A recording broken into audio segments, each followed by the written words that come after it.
I'm Scotty V. This is Mike Yob. Oh, that's loud. I'm adjusting my levels there. Mike Yob. This is a big episode of what MTV did to me. This is a very special episode. How have you been? I'm good. I'm so happy to be here. You're one of my favorite people to run into around town that I've known for this long. There's not too many of us, I feel like, that I see. Not too many of us left.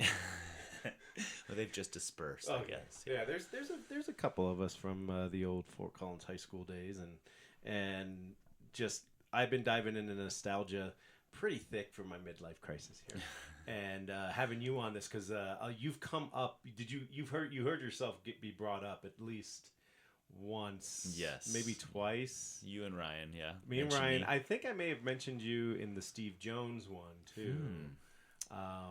But our history, I didn't know you in middle school or junior high. I went to Bolts. Yeah, I went to Lesher. You were Lesher. You were a year older than me. But then I met you through Brad Leffler. Really? And how did you know Brad Leffler? I honestly can't remember. I think he lived actually. I'd like to dedicate this episode to Brad Leffler, who watches this and he even recommended you as a guest. Wow, Brad. Yeah. Thanks, my man. So I in prepping for this and thinking about this, I realized that my memory is not as good as I wish it was. I have no idea how Brad and I first met. I want to say he might have just lived a block over from me in Indian Hills. That may have had something to do with it, but see, I know him as living in Oak Ridge or South Side, but that's when he moved back. Okay. It may have been through music. I was in band and choir, and I don't know. I also felt like I knew a lot of people that we went to school with. At least in some way or another. And at some point after I started going to Bolts, but before I think I was I think it was the summer before we started at Fort Collins High School. Somehow Brad Leffler and I would ride our mountain bikes through the back alleys to get to your place, and then we'd sit in your room and listen to music. Wow. I mean, I can remember one of those occasions, but man, I don't remember that as a regularity. That's so cool. And then I remember being introduced to things like the Lemonheads, Ned's Atomic Dustbin, which was my choice of a video. So cool to see that one come up. My favorite one. That one was a big one, and I remember hearing that for the first time. I remember hearing Monty Python as comedy for the first time in your room. Wow.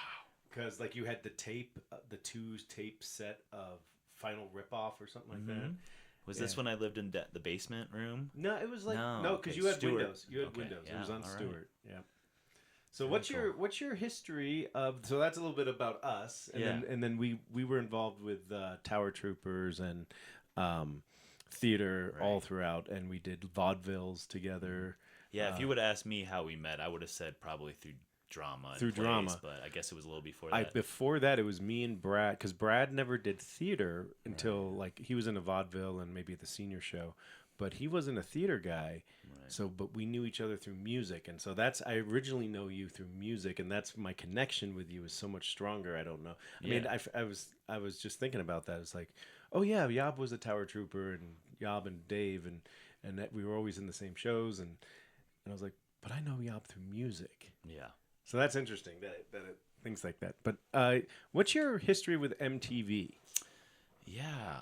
Or cable in general. Always helps. So I was raised pretty conservatively, went to Catholic school, very sheltered, wasn't allowed to see much TV or movies, and I only heard the music my parents listened to. And then cable TV came around. That didn't really change much because the restrictions were still in place, but at some point my parents split. And we went from being under parental supervision all the time to go into a different family's house after school every day. You were 50-50 every day? Not 50-50. We would go over to another family's house, get babysit after school. Okay, I get it. And they had older kids that weren't the least bit interested in hanging out with me or Dave, so they would literally sit us down in front of the TV, and it was MTV. So I literally went from 0 to 60. Do you remember what age you were at that point? Probably third grade. And it was just a rush of everything. Here's all this music that's completely brand new to me, stuff that I know I'm not supposed to be watching. So there's kind of a little naughtiness factor. And then just visuals like I'd never seen, like the kind of artistic filming and effects they were using in videos. It was a big thing. How long would you say that you were raised by MTV after school? Oh man. Was that a couple years?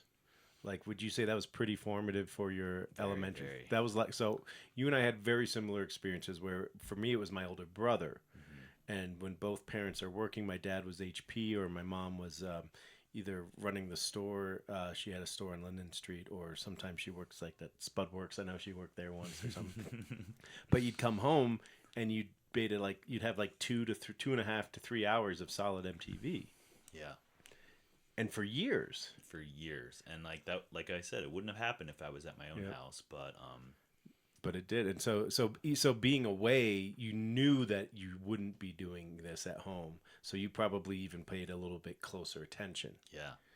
It was like, I mean, imagine like you're in this sheltered little world, and then all of a sudden, okay, you're going to this new house, and every day, this colorful world of music and imagery in particular. Yeah. And music you had never heard. Nothing like it. So a lot of the songs for me, my parents listened to 80s pop music and 70s pop music. So when I'd see the videos of like Billy Joel or the early MTV stuff, I kind of knew the songs, but these were brand new. So imagery. All right. So keep going. Sorry. I was just gonna say it's in no small part is what sent me into the world of being a music fan. I mean, I grew up with my dad listened to polka and classical, and my mom listened to like Peter, Paul, and Mary and Joan Baez, and that was like it. No other influence. Like, ouch. Yeah. And now, I mean, ever since a young age, I have been someone who's passionate about music. What is this style? What is this instrument? Who's this person? And that was my ticket. My parents didn't teach me anything. I didn't have an older sibling. But when you play Folk MX, you play as a singer-songwriter, folk singer. That has happened, yes. So there has that. So I was like, wait a minute. I booked you before. I know what you've been listening to. That makes sense. Wow, this is going to be fun. All right, so you picked a song from Elementary. And you picked a video. So I'm gonna be putting myself into this will be a little bit later than so. I'm gonna say like 5th grade for you. 10 years old about. Yeah, 10 years old, Mike Yob. So your world view is pretty limited at 10. Yes. Particularly when it comes to current politics and international relations. Well, I do have a caveat there. Okay. Interestingly enough, at the time, my dad worked in the White House. He was a physician for George H.W. Bush during his vice presidency. So... Okay, this video just is now... That was top secret. Okay. Let's... But... So I did have an impression of politics, but it was this lofty, magical king and queen type of thing. Like, this is a famous person on TV, and my dad knows him. I didn't... Okay. I didn't have any idea of the darker side of it whatsoever. This video is good to watch as an adult, but you got to remember the 10-year-old self that was watching it and what our brain was thinking at the time and what we knew. And let's watch it. Tell me what you're getting as I bring it up. Yeah. Which one did you pick? I picked Land of Confusion by Genesis. All right. So, can you see it on the screen now? I can see it, yeah. Okay. And this was like... These were like grotesquely realistic puppets. Goody two shoes. So already I'm like, what is this? Is weird. Like, this is the president. Why is he being shown in this silly manner? I'm like, okay, I like the Muppets. This is kind of cool.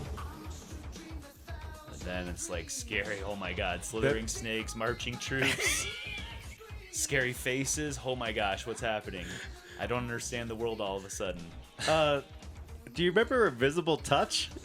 That video was a lot easier to swallow at 10. This one changed. Oh my god.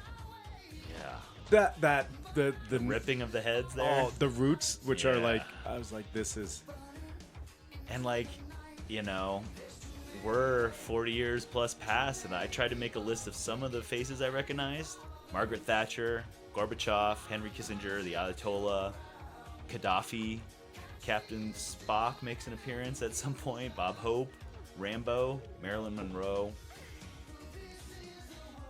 I don't know who did this, but they were onto something cool and I- scary. Again, I'm trying to remember 10-year-old Scotty watching this. It's like, I knew that was the president. Yeah. That's about it. I knew that freaked me out. Yeah. A puppet with a human body. Yes, that is That freaky. still scares me. Yeah, it is. Looks weird. And then and him running. And I'm sure we didn't have any concept of the fact that people might make fun of the president, right? 'Cause No, we I were would- kids. Like, that's just a... 10-year-old Scott is like, the president's the president. Yeah. Same with 10-year-old. And that was just... Or 11, whatever. Yeah. They really didn't do Phil Collins any favors with the puppet. It's pretty much the ugliest one in the whole video. I love the fourth one behind him in the drums. Here it comes. Watch the drums.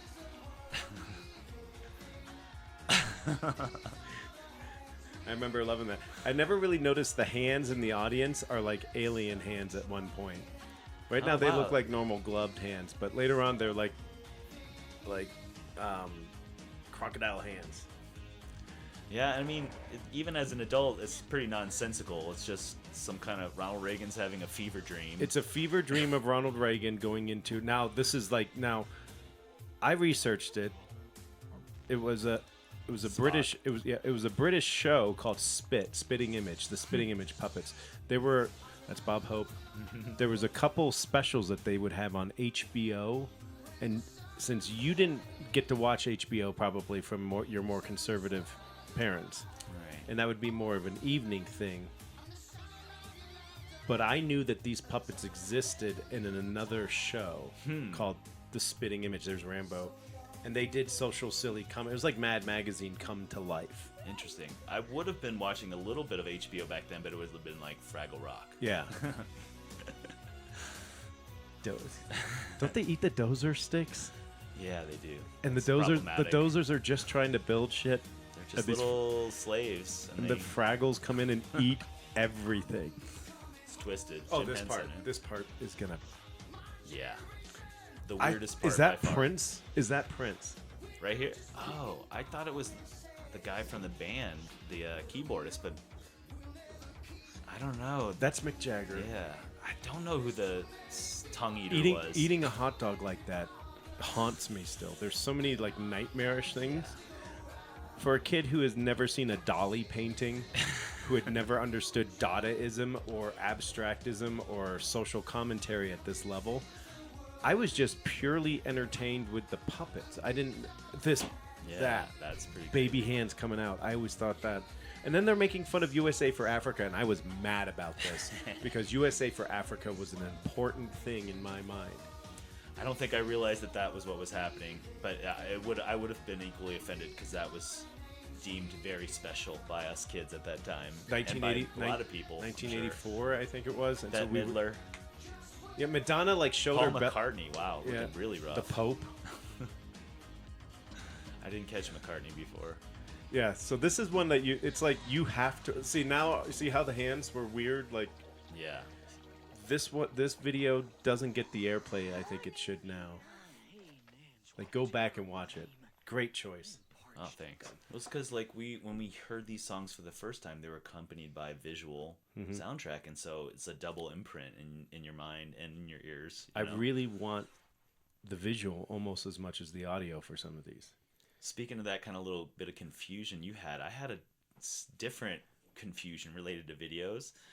So at the time, when a video would come out from a movie soundtrack, it was very commonplace to only show scenes from the movie. It was like a commercial for the movie. Exactly. No band shots at all, not any.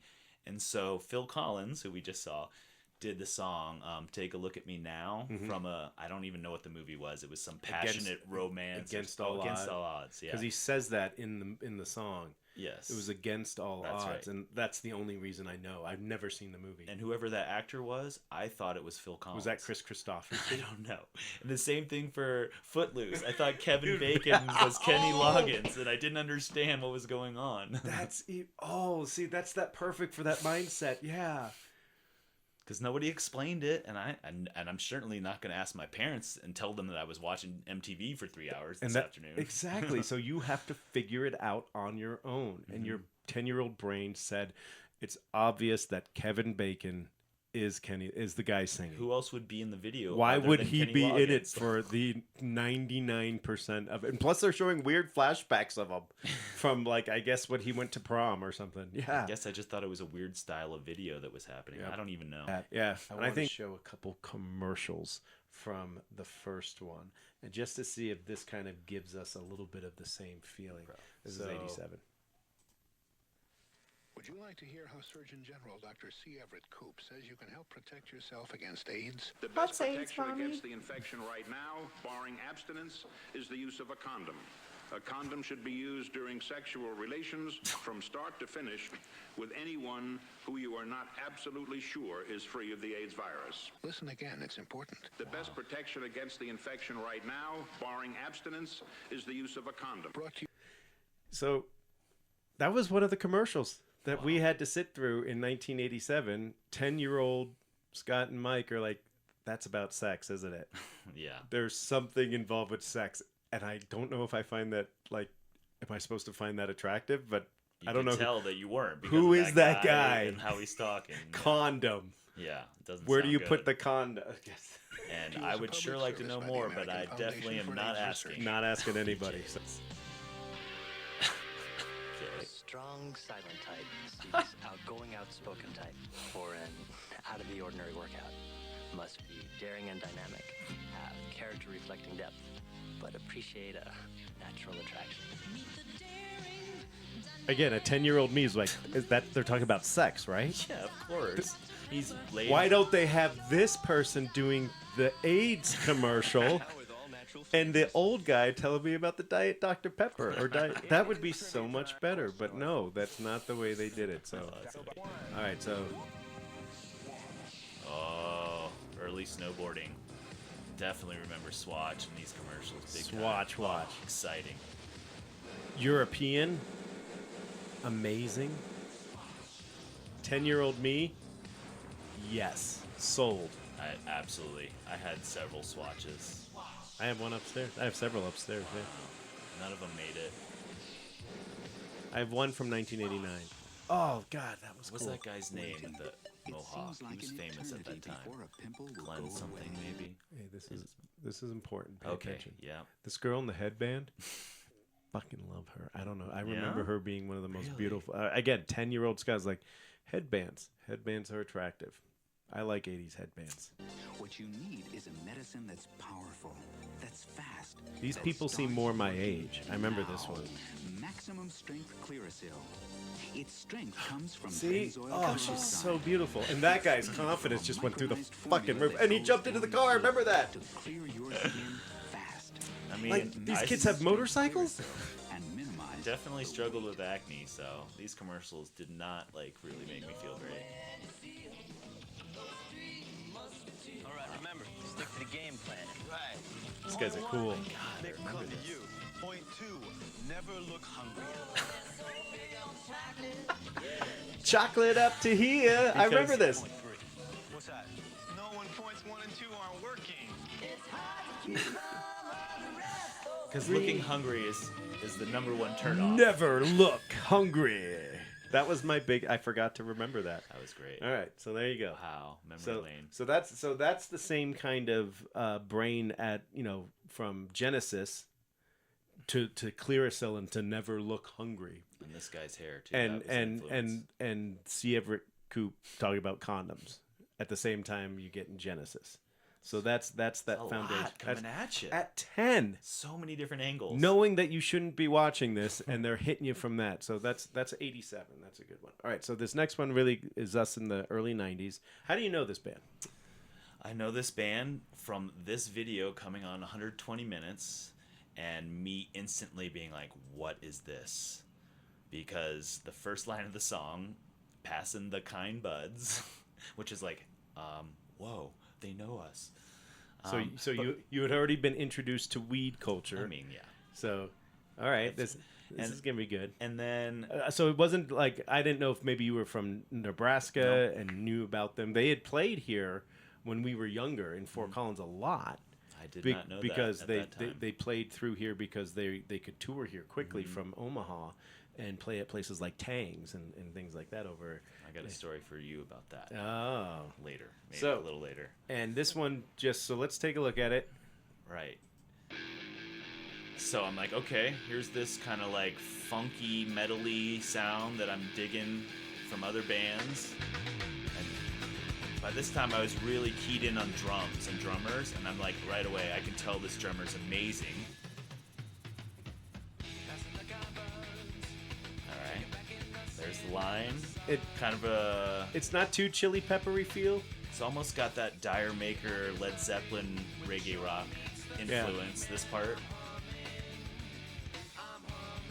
And then this is kind of a 60s, 70s psychedelia vibe. And then they show the drummer. I'm like, what?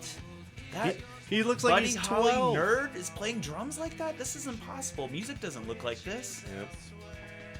And I'm like, okay, and there's beautiful harmonies, which is also something I was That high into. tune snare. Yeah. That like it's almost like you're hitting a piece of poplar wood. Yeah. And you can see people moshing, so it had that energy. Yeah. And then here we go into like full reggae sort of rock vibes. Yep. Upstroking.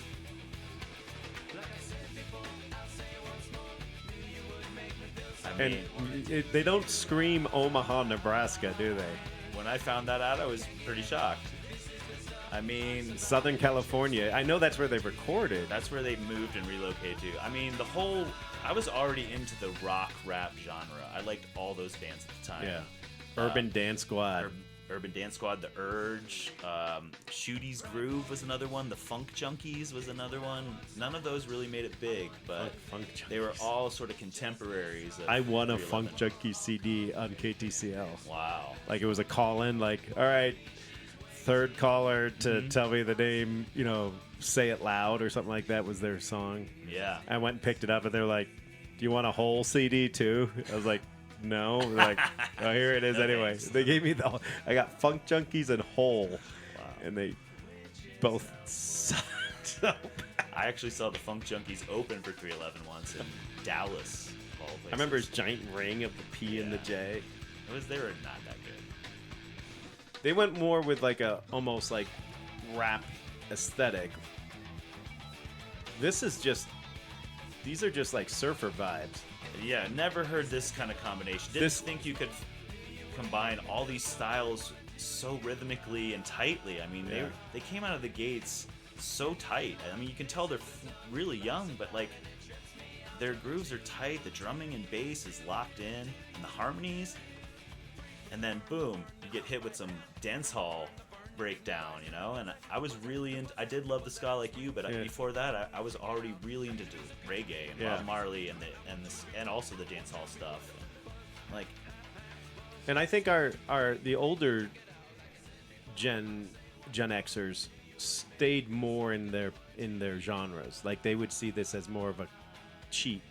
yeah, But we were so new into those genres that we were okay with it kind of like being handed around a little bit more freely. And I think I've noticed that, like, if you're born in the late 70s, you tend to like these mixed mashups a little bit more, and you don't get offended by them being like shared.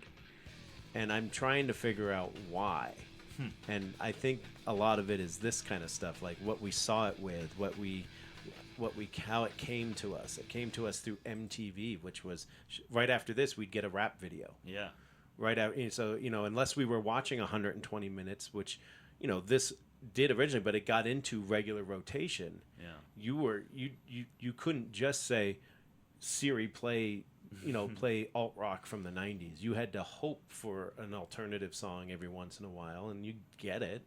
I mean, yeah, and even under the umbrella of like alternative or 120 minutes, Yeah. like that video might have been followed by Echo and the Bunnyman, which might have been followed by something completely different from either of those two styles, but it all kind of worked under the umbrella of like alternative music. Yeah, yeah. Here, Unsure. Sure. so you remember this? Oh, Unsure. absolutely. It made us Sure. think that antiperspirant was a good Unsure. idea. When in dryness fact, really it's counts, be terrible. sure to I always thought that was Bobby Sure McFerrin. Science is the most effective wetness It's like, fighting he's a ingredient. weatherman now? Dryness no one can beat. So you're either sure. Like, I mean, these commercials Unsure. worked, and I put way too much of that Sure. shit on, and then you'd have the white, Unsure. crusty Remember- mark on your T-shirt. remember when you? Oh, here. Oh, lucky you. Mentos? I never knew if they were really making fun of themselves or taking themselves seriously. Oh! Did I you was think gonna they get were squished serious? For a second. I could tell something was off. Like, it just didn't seem. I didn't know that it was European, but they just didn't seem American to No. me. And then, of course, you find out later, right? Is it Dutch? Yeah, they've been doing them for decades Dutch like this. commercials or. And then when they shows them the Mentos, But- it's always okay. It makes the situation okay. Oh, she's gorgeous. I remember her. Every time you wash. Yes. Better than soap. Felicity, was that her show that she was on or something? For healthy I don't looking know. skin. For me. Wow. Can I bring you back to 311? Yes. Just for a minute. I only just wanted to share this story with you because I feel like you'll appreciate it and it needs to be shared. So, 1993, maybe the same year of this video, they Okay. came to Tanqueray's with a Z. The Tanquerays. I always Yes. just remember it as Tangs or something Yes, like that's that. what it was called for sure. Tanquerays. Which it was a college bar. Of course, I'd never been there, but the show was 18 and over. Problem was, I was 17. Uh-oh. So I borrowed it. It was Josh's ID, Josh Pace. Okay. I borrowed his ID so I could be 18, and I got in there and realized that I was the only one from our high school there, and felt pretty cool about that. Oh. The Psychedelic Zombies opened, the most legendary Colorado band that most of you probably have never heard of. Did they play "Show Me Your Vagina" on stage? I can't tell you whether they played that song. That was more of a skit they did with their drummer pulling his pants down and stuffing it. And That's right. Oh and my he'd do the "Show us your vagina." You remember that? Now I do. Psychedelic Thank you Zombies. for bringing that I back. saw them open for Primus at the CSU Ballroom. Same here. I love that band. They Amazing. were our local psycho funk. All you need's a bag and a sleeping bag, Matt. Yeah. Should have made it big. But Well, that makes sense that they would open up for 311. they opened up, and it was a school night, right? And even though I was a senior, I had to beg and beg and beg and beg, and finally my mom was like, "Okay, but if you're in a minute past midnight, you're in huge trouble." It's not too fun. Yeah. So I'm told, Yeah, you can go on the school night. You got in. You're the and you only can one. take my car. My mom's like, you can drive my car, but if you're home 1 minute past 12, you are in the hugest trouble you've ever been in. So, of course, 12 o'clock comes by, and 311 hasn't even hit the stage yet. And I'm just like, well, I'm going to get in trouble because I am not missing this. I'm already here. And it was. And there's no cell phones. No cell phones. No, I wouldn't have called anyways. You could do 1-800-COLLECT. And the show was amazing. Mosh pit, so much energy. It was everything I hoped for. I got to meet the members of the band afterwards. They all signed my T-shirt. They were just right there at the merch table, weren't they? Yeah, and the bassist was named Peanut. Peanut? And in big, bold print, right in the front, he writes, "Smoke dope!" ! Peanut. And, okay, so the show's over. Time to go home and get in Hi, big Mom. trouble. Time to go home and get in big trouble. Just grabbed the car key out of my pocket. What? It's not there. I lost it in the pit. Oh, snap. And here's the bar emptied out. I'm 17 years old. I'm on the floor. You got back in. I never left. I'm looking for the key okay. everywhere for like an hour, and I don't find it. I get a quarter, call home. My stepdad rips the phone out of my mom's hand and get a fucking cab, which of course I couldn't do. Because you've never done one. You've never done it before. So here I am, a kid in like adults' world, and I'm just going up to random people. Hey, do you think you could give me a ride home? And the person who says yes is the bass player from the Psychedelic Zombies, but he's totally drunk. So he gets me home safely somehow. And then Was it in the van of their van? I'm not sure, but I think it might have been. I think it was. And Oh, then you're so lucky you didn't get trafficked into being their roadie. They just needed someone to carry their amps. and Wow, the of course- Psychedelic Zombies drove you home. And then, of course, I was very excited and proud to Of- wear my shirt the next day. Where it says "Smoke Dope." And in first period, Who? Mr. Dill, Mr. who I had a great relationship up until that point, I thought it would be Luckerson. I was hoping it was Luckerson. he did not appreciate that. And for the only time in my schooling life, I got sent to the principal's office. Which, they called my mom about, which added to my punishment. But I'm here to say it was all worth it. That's the greatest story. We need more stories like that. How about can I show you a video? Can I show you a picture and tell me what this does for you? Wow. And then I say distracted driving. Yeah, right. Talk to me. How are you a distracted driver with your smartphone now, Yob? After looking at this. Not by comparison, one bit. No, I mean you'd be driving, you'd be opening up the big book of CDs in your lap, looking down, flipping a page, like okay, this one. Okay, so we're driving and we're right. So we're just picking the music at this point. Yeah, and it's like you got this book in your lap. And then you finally get your disc, and then you have to take this device, find the little tiny button on it that releases the top. Those are the tiniest little fucking buttons. They like when they were like, "Well, how are we going to design the buttons?" Like, well, and they knew it was going to be in the car. Look at it says car Discman. You didn't think they'd be like, "Well, let's make the buttons really fucking big so that these kids stop killing themselves." They probably thought, well, any reasonable person's going to set it up before they start driving. Obviously. Don't ask your kid. So you have to hit the open button, then you get the disc in. If you put the disc in upside down, you're fucked. You got to put it back in the other way. And you got to find the play button because that's also like, hidden amongst other buttons and not that big. And you're like, oh shit, I forgot to put the tape adapter in.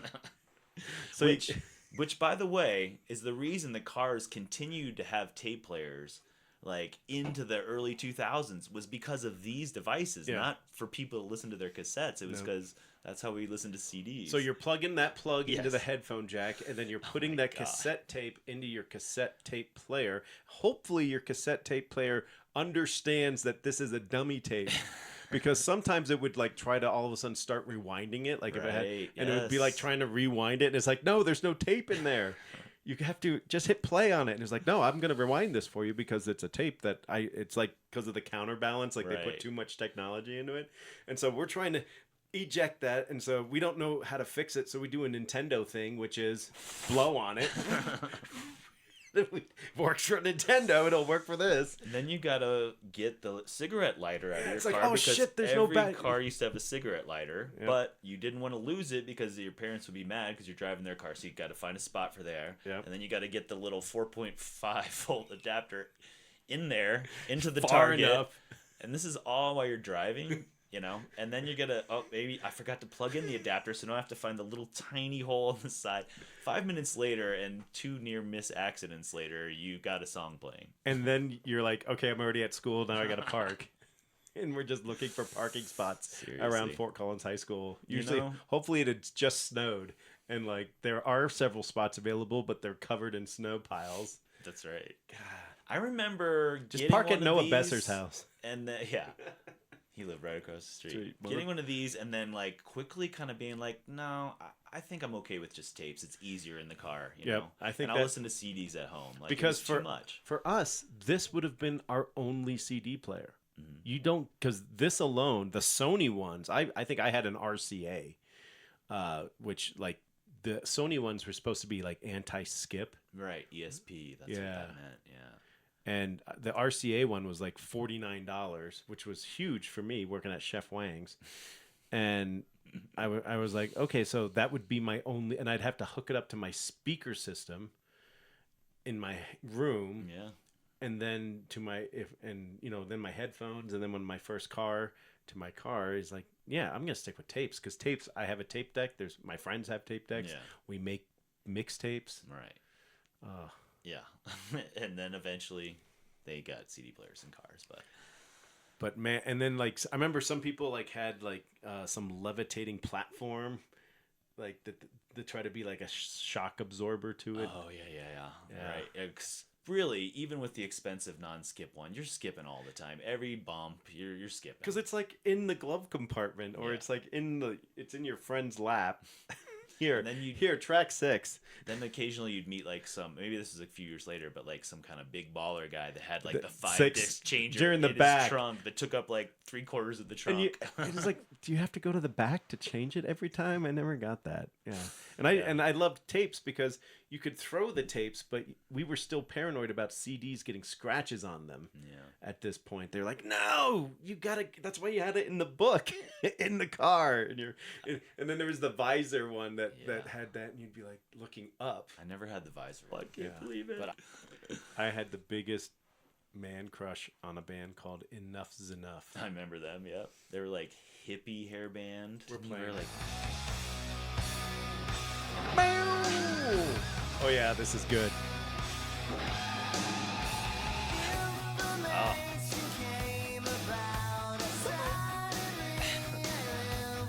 It wasn't uncommon for them to wear lipstick, but he's got like bubblegum colored lipstick. That was uncommon.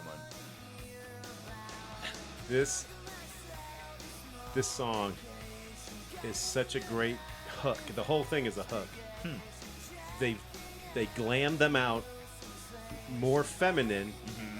I still find I would do maybe not the guitar player, but the bass player and the drummer, and definitely the lead singer. I probably would, as long as that, like, especially the drummer. If the drummer looks like he could have been like in Playboy at the time, or at swimsuit. He looks like a woman. For I am sure. in Beautiful love. 80s woman.